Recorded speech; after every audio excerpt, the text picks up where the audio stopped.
Hey everybody, it's Gabe from Thinking Outside the Longbox, and it's time for another quick review.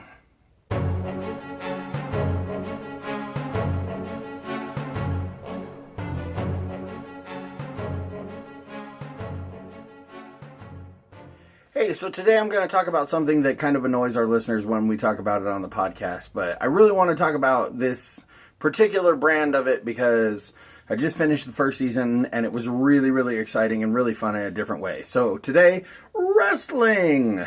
It's just for you, Dom. It's just to annoy you, Dom. Anyways, so today on Quick Review, I'm going to talk about Season 1 of Lucha Underground. So, everybody knows wrestling.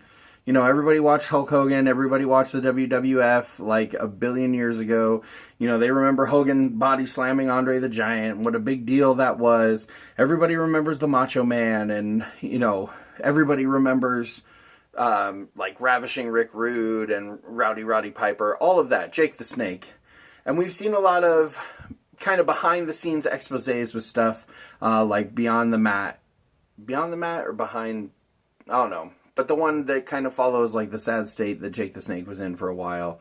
You know, we've all heard the stories. We all know that. So this idea that wrestling is like a real thing, that people are really fighting each other, that there's real bad blood between these guys. Like, we know that sometimes it's true, sometimes it's not.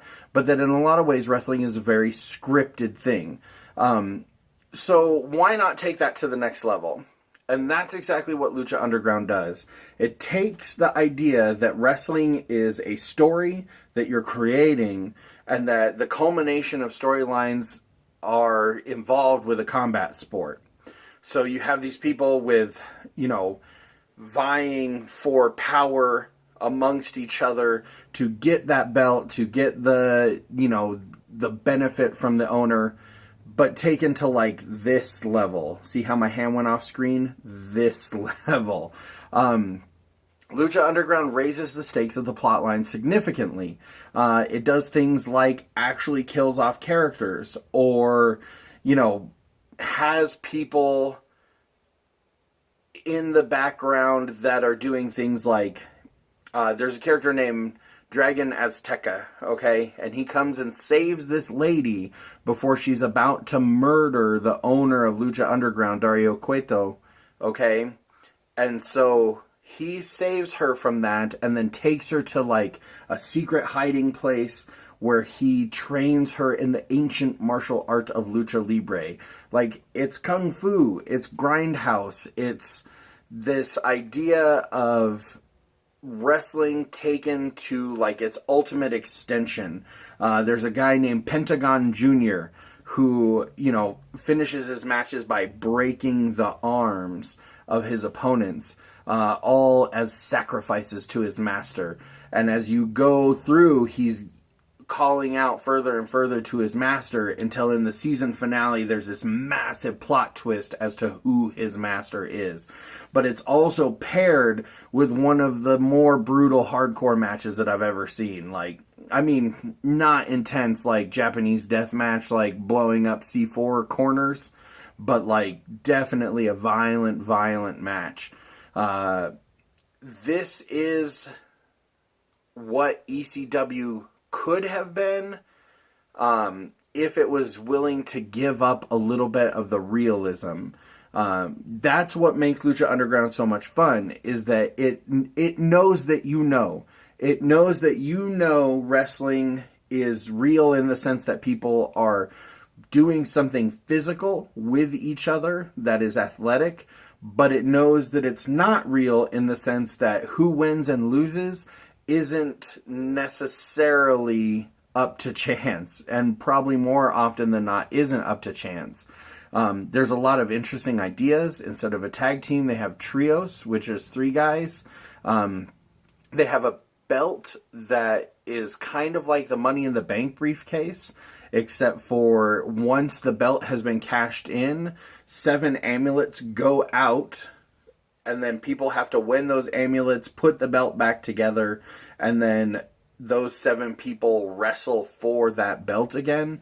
There's a lot of really inventive ideas that go outside of the normal scope of wrestling, and make it this incredibly entertaining TV show on top of the fact that it's wrestling.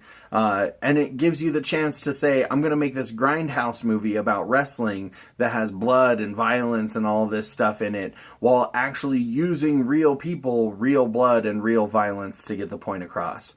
So, honestly, it's a blast. If you haven't been watching it, you can check it out. The first 2 seasons on Netflix. Season 3, I believe, is in the process of recording and will be coming out on the El Rey Network. If you don't have El Rey Network, I mean, I guess you're like me and you're waiting for it to come out on Netflix again.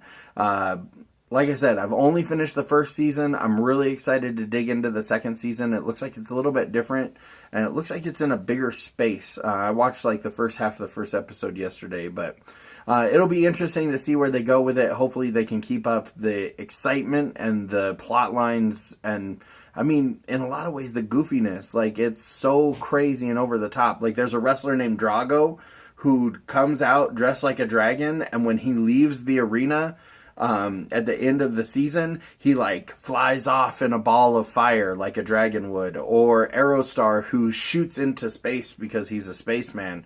Like, it takes it to a plot level that can be considered silly, but is a ton of fun. So just be sure to check it out. Lucha Underground Season 1 and 2 available on Netflix.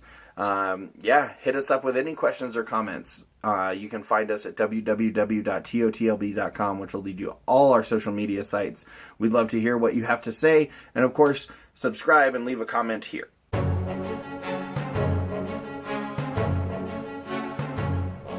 Hey everybody, thanks for joining us. You can find our podcast at www.totlb.com. Be sure to check out our quick reviews playlist and our interviews playlist, which will have new content very soon from our trip to Colorado Springs Comic-Con. Also, subscribe so you never miss one of our YouTube videos. Like this video so that you get more like it. And be sure to join us on Patreon, where you can get exclusive videos with just $1 a month donation. Bye.